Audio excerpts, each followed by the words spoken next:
Harry Potter and the Prisoner of Azkaban by J.K. Rowling.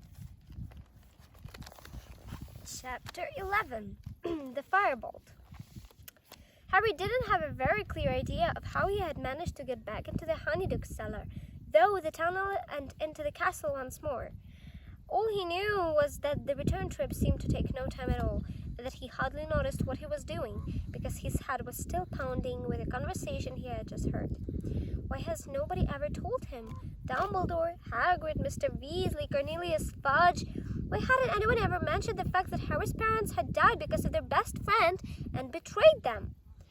Ron and Hermione watched Harry nervously all through dinner, not daring to talk about what they'd overheard, because Percy was sitting close by them.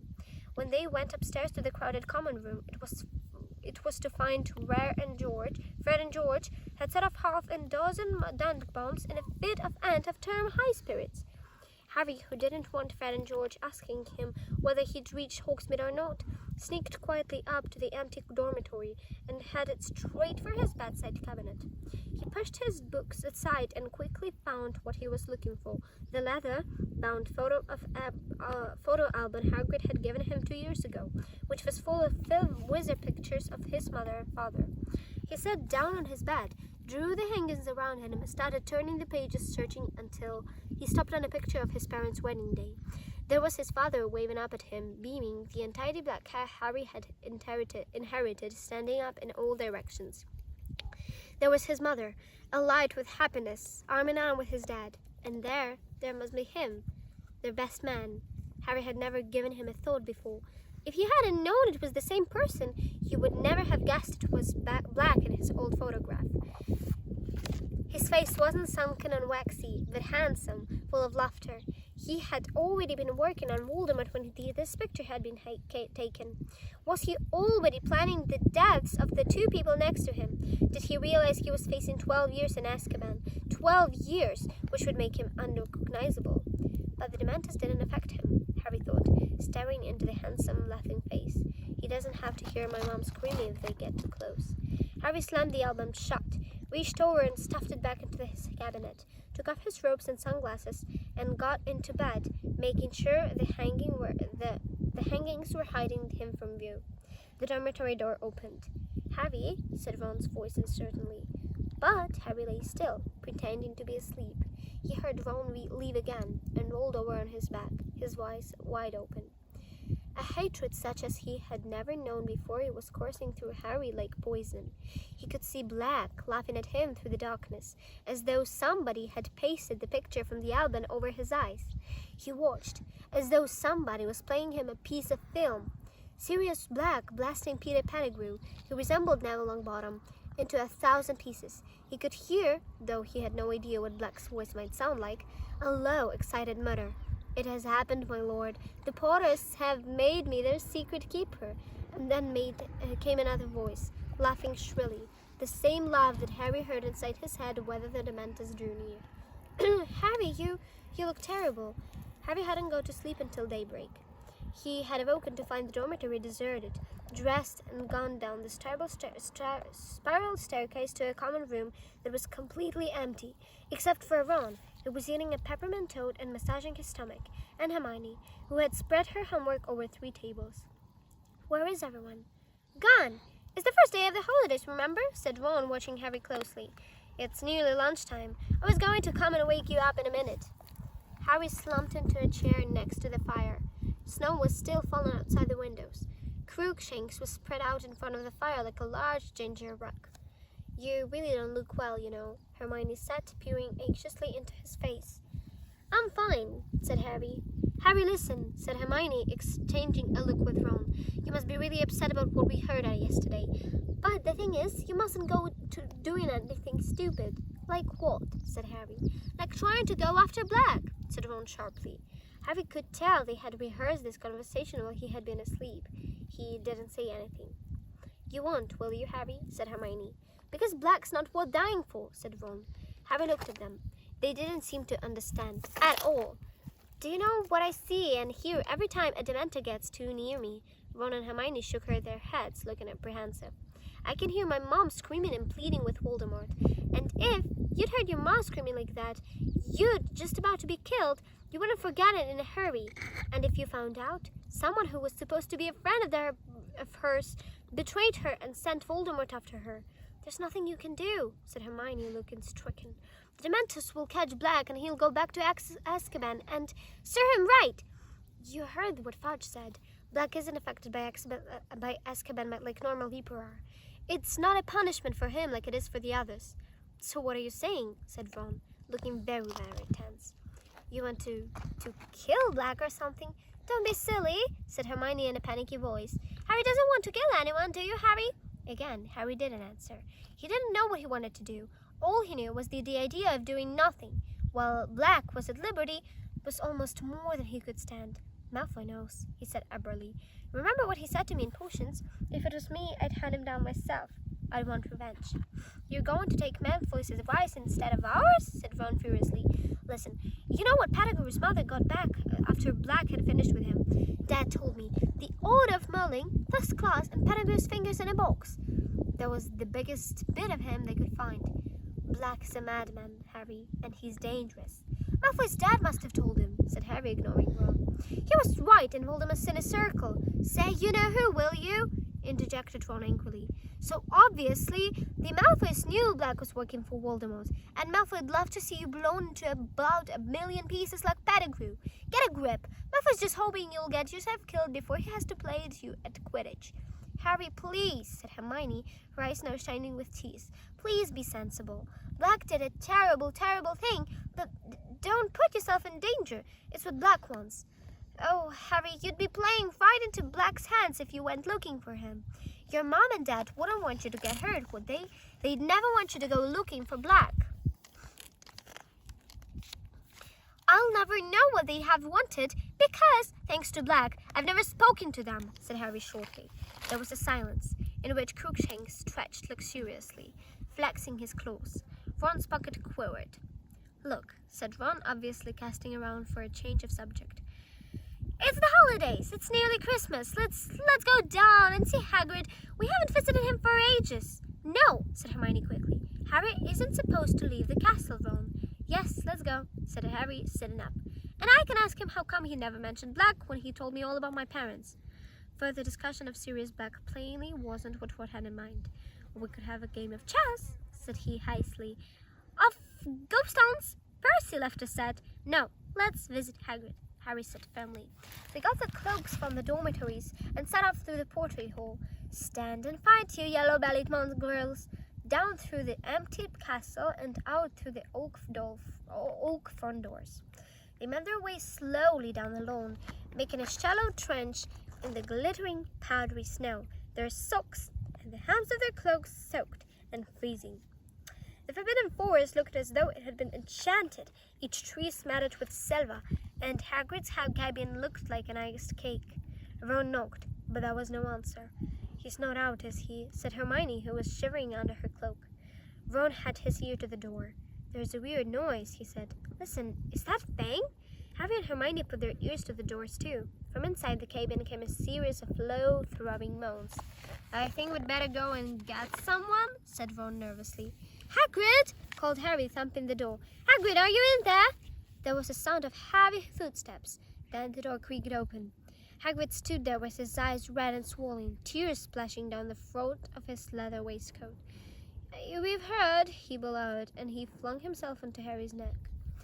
Hagrid blew at least twice the size of a normal man. There was no laughing matter. Harry, about to collapse under Hagrid's weight, was rescued by Ron and Hermione, who each seized Hagrid under an arm and heaved him. Harry helping, back into the cabin. Hagrid allowed himself to be steered into a chair slumped over the table. Sobbing uncontrollably, his face glazed with tears which dripped down into his tangled beard. Hagrid, what is it? Said Hermione, aghast. Harry spotted an official-looking letter lying open at the table. What is this, Hagrid? Hagrid's sobs redoubled, but he showed the letter towards Harry, who picked it up and read aloud. Dear Mr. Hagrid, further to our inquiry into the attack by a hippogriff on a student in your class, we have accepted the assurance of Professor Dumbledore that you bear no responsibility for the regrettable incident.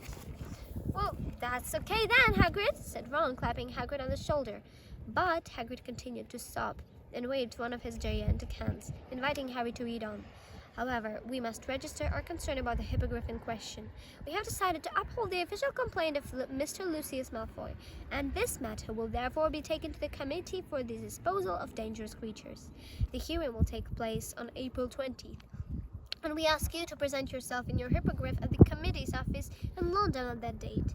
In the meantime, the hippogriff should be kept tethered and isolated. Yours in fellowship. There followed a list of the school governors. Oh, said Ron, but you said Buckbeak isn't a bad hippogriff, did you, Hagrid?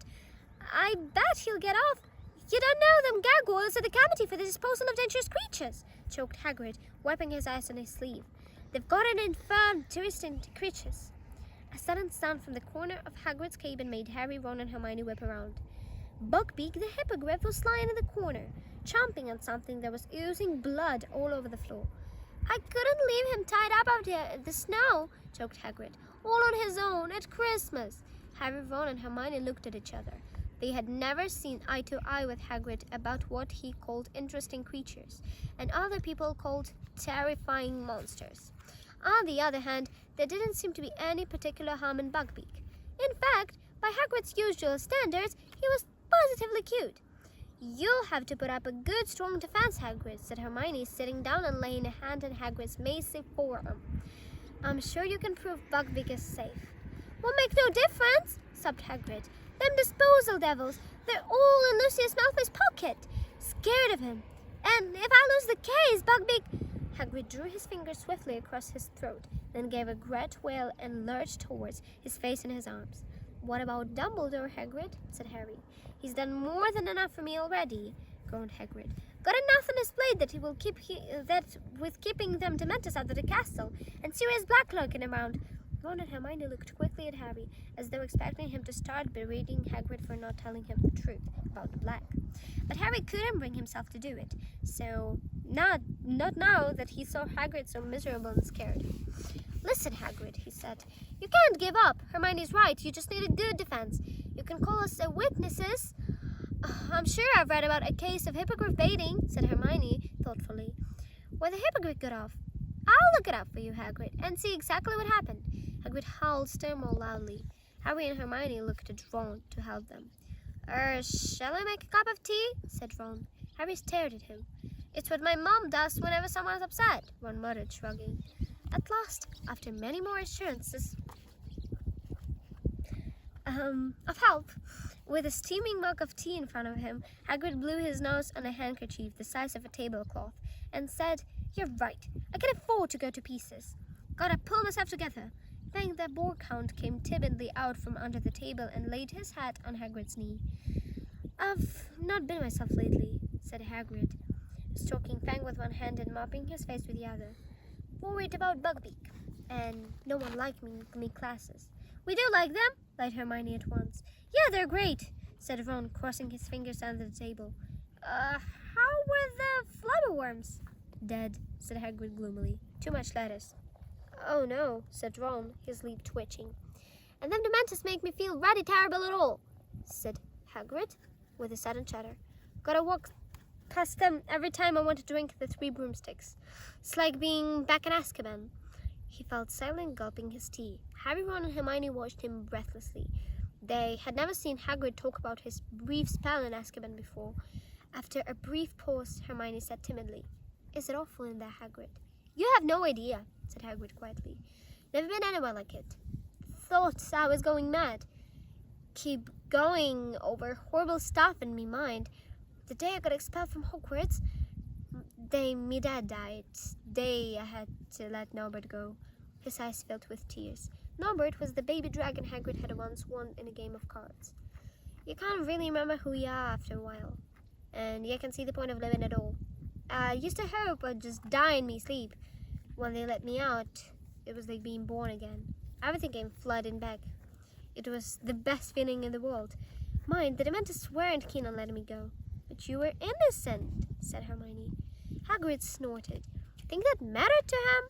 To them, they don't care, long as they've got a couple of 100 humans stuck here with them, so they can go leech all the happiness out of them. They don't give a damn who's guilty and who's not. Hagrid went quiet for a moment, staring into his tea. Then he said quietly, thought of just letting Buckbeak go, trying to make him fly away. But how do you explain to a hippogriff he's not going to go into hiding? And I'm scared of breaking the law. He looked up at them, tears leaking down his face again. I don't ever want to go back to Azkaban. The trip to Hagrid's, thought far from fun, had nevertheless had the effect Ron and Hermione had hoped. Though Harry had by no means forgotten about Black, he couldn't brought constantly on revenge if he wanted to help Hagrid win his case against the committee for the disposal of dangerous creatures. He, Ron, and Hermione went to the library the next day and returned to the empty common room laden with books, which might help prepare a defense for Buckbeak. The three of them sat in front of the roaring fire, slowly turning the pages of dusty volumes about famous cases of murdering beasts, speaking occasionally when they ran across something irrelevant. Here's something. There was a case in 1722, but the hippogriff was convicted. Look what they did to it. That's disgusting. This might help. Look, a manticore savaged someone in 1296, and they let the manticore off. Oh, no. That was only because everyone was too scared to go near it. Meanwhile, in the rest of the castle, the usual magnificent Christmas decorations had been put up, despite the fact that hardly any of the students remained to enjoy them. Thick spearments of holy mistletoe were strung around the corridors.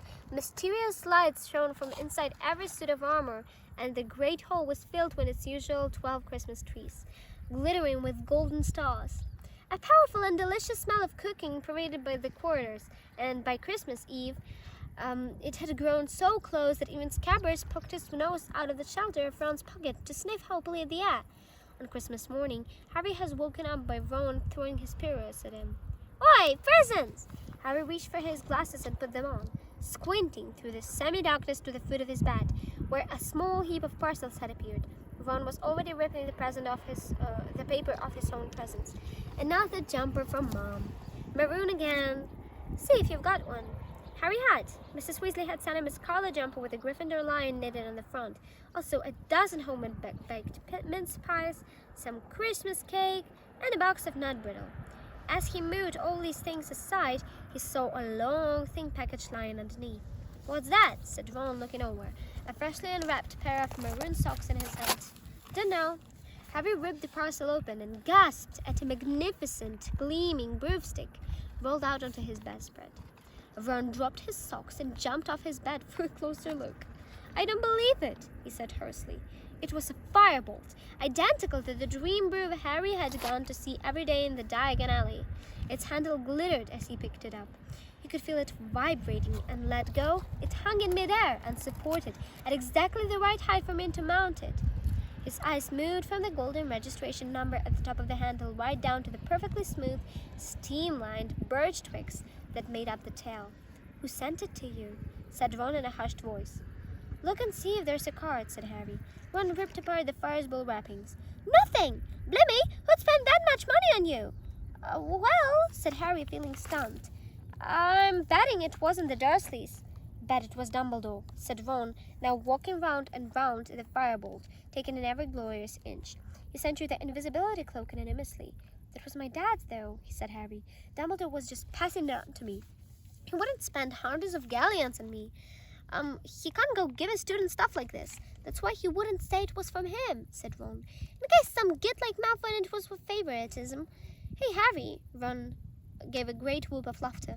Malfoy, wait till he sees you on this. He'll be sick as a pig. This is an international standard broom. This is. I can't believe this, Harry muttered, running a hand along the Firebolt, while Rogue sent onto Harry's bed, laughing his head off at the thought of Malfoy. Who? I know, said Ron, controlling himself. I know who it could have been. Lupin. What? Said Harry, now starting to laugh himself.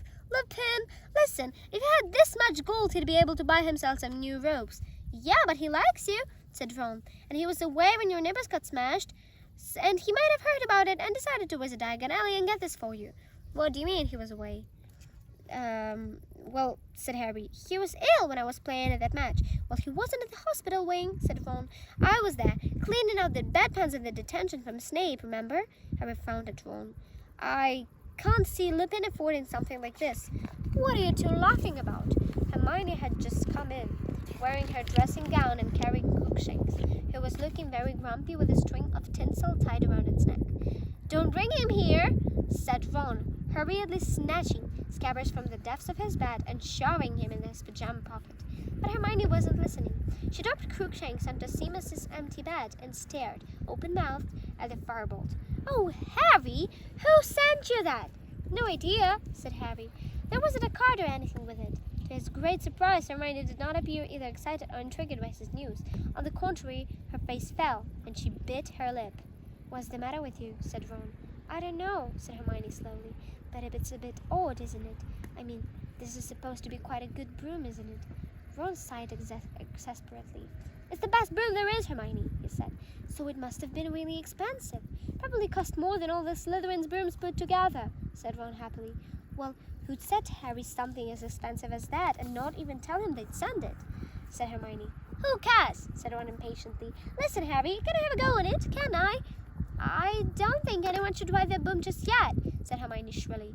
Harry and Ron looked at her. "What do you think Harry's going to do with it? Sweep the floor?" said Ron. But before Hermione could answer, Crookshanks sprang from Seamus's bed right in Ron's chest. "Get him out of here!" Ron bellowed as Crookshanks' claws ripped his pajamas and Scabbers attempted a wild escape over his shoulder. Ron seized Scabbers by the tail and aimed a misjudged kick at Crookshanks, which hit the trunk at the end of Harry's bed, knocking it over and causing Ron to hop on the spot, howling with pain.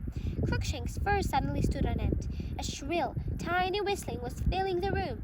The pocket sneezescope had become dislodged from the Uncle Vernon's old socks and was gleaming on the floor. "I forgot about that," Harry said, bending down and picking up the sneakoscope. "I never wear the socks if I can help it." The sneakoscope swirled and whistled in his palm. Crookshanks was hissing and spitting in it. "You'd better take that cat out of here, Hermione," said Ron furiously. He was sitting on Harry's bed, nursing his toe. "Can't you shut the thing up?" he added to Harry. As Hermione strode out of the room, Crookshanks' yellow eyes still fixed maliciously on Ron. Harry stuffed the sneakoscope back inside the socks and threw it back onto his trunk. All that could be heard now was Ron's stifled moans of pain and rage. Scabbers was huddled in Ron's hands. It had been a quite while since Harry had seen him out of Ron's pocket, and he was unpleasantly surprised to see that Scabbers, once so fat, was now very skinny. Patches of fur seemed to have fallen out, too. "He's not looking too good, is he?" Harry said. "It's stress," said Ron. "It'd be fine if that stupid great Firebolt left it alone." But Harry, remembering what the woman at the magical majorist had said about rats only living 3 years, couldn't help feeling that unless Scabbers had powers he had never revealed, he was certain the end of his life. And despite Ron's frequent complaints that Scabbers was both boring and useless, he was sure Ron would be very miserable if Scabbers died. Christmas spirit was definitely thin on the ground at the Gryffindor common room this morning. Hermione had shut Crookshanks in her dormitory, but was furious with Ron for trying to kick him. Ron was still fuming about Crookshanks' fresh attempt to eat Scabbers. Harry gave up trying to make them talk to each other and devoted himself to examining the Firebolt, which he had brought down to the common room with him. For some reason, this seemed to annoy Hermione as well. She didn't say anything, but she kept looking darkly at the broom as though it, too, had been criticizing her cat. At lunchtime, they went down to the great hall to find that the house tables had been moved against the walls again, and that a single table, set for 12, stood in the middle of the room. Professor Dumbledore, McGonagall, Snape, Sprout, and Flitwick were here, along with Filch, the caretaker who had taken off his usual brown coat and was wearing a very old and rather moldy-looking tailcoat. There were only 3 other students, 2 extremely nervous-looking first-years and a sullen-faced Slytherin 5th year. "Merry Christmas," said Dumbledore as Harry, Ron, and Hermione approached the table. "As there are so few of us, it seemed foolish to use the house tables. Sit down, sit down." Harry, Ron, and Hermione sat down side by side at the end of the table.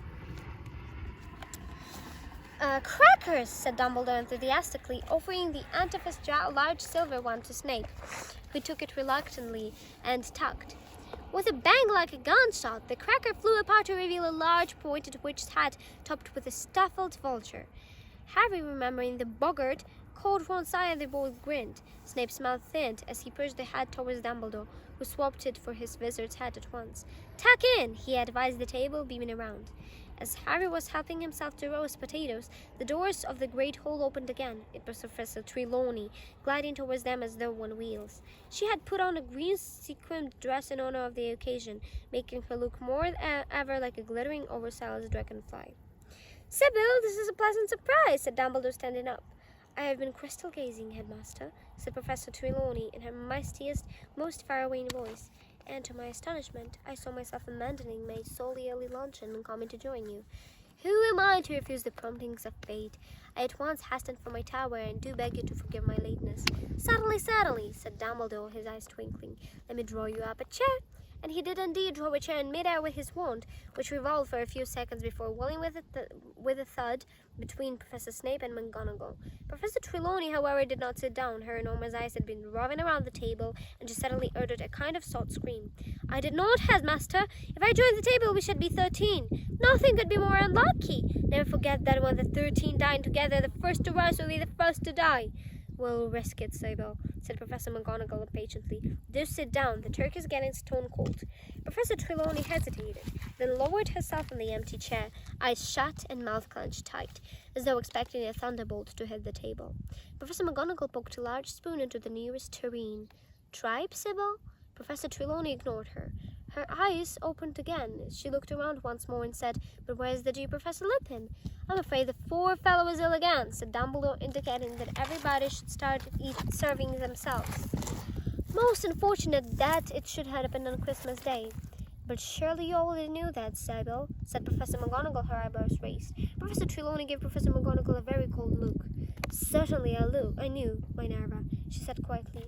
"But one does not parade the fact that one is all-knowing.